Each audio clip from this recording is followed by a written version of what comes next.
এই সুমাইয়া, আমাদের বিয়ের ছবিগুলো দেখছো? এই পুরাতন ছবি দেখে আমার নিজেরই হাসি পাচ্ছে। হ্যাঁ ঠিকই বলছো, আমিও অনেকবার দেখছি। কি ব্যাপার? জসিম নক দিচ্ছে, ওর নিচে আসছে, একটু দেখা করে আসে। হ্যাঁ আচ্ছা ঠিক আছে। আরে সুমাইয়া, তোমাকে না কতবার বলছে যে মোজাগুলো আমার জুতার ভেতরে রাখবা, রাখো না কেন? হ্যাঁ তো এই কথাটা আসতে বললেও তো পারো নাকি? আরে সুমাইয়া, তোমার সাহস তো কম না, তুমি আবার আমার সঙ্গে তর্ক করতেছো। তোমার কিন্তু আউযুবিল্লাহি মিনাশ শাইতানির রাজিম। আচ্ছা তুমি রাগ করো না, আমি অন্য মোজা বের করে দিচ্ছি। আচ্ছা লাগবে না, আমি তো নিচে যাব, বাইরে স্যান্ডেল আছে, আমি স্যান্ডেল পরে যাচ্ছি। কি ব্যাপার, সারাদিন এরকম মুখটা বাঁকা করে বসে থাকো কেন? একটু হাসতে পারো না? এত ফালতু কথা বলো কেন? সারাদিন কি বসে বসে হাসবো আমি? সারাদিন সারাদিন তোমাকে কি হাসতে বলছে? আমি বলছি যখন আমি বাইরে থেকে আসবো মুখটা বাঁকা করে বসে থাকবে না, একটু হাসবা, তাছাড়া আমার বিরক্ত লাগে। মানুষের মন খারাপ থাকতেই পারে, তাই বলে সারাদিন হাসতে হবে নাকি? সোমাইয়া, তুমি কিন্তু আমার সঙ্গে বিয়াদবি করতেছো। আরে আউযুবিল্লাহি মিনাশ শাইতানির রাজিম।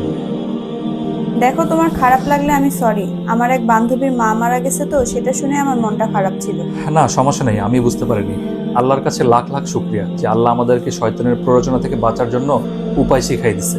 তার মানে যখনই আমাদের মধ্যে ঝগড়া শুরু হয়, এজন্য তুমি আউযুবিল্লাহি মিনাশ শাইতানির রাজিম পড়ো? হ্যাঁ, এই জন্য বলি সুমাইয়া, তুমি হয়তো বা জানো না, শয়তানের সবচাইতে পছন্দের কাজ হলো স্বামী স্ত্রীর মধ্যে ঝগড়া লাগানো। তাই যখনই মনে হবে যে ঝগড়া লাগতেছে, তখনই আউযুবিল্লাহি মিনাশ শাইতানির রাজিম বলে ঝগড়া সেখানেই থামাই দেওয়া। সুবহানাল্লাহ।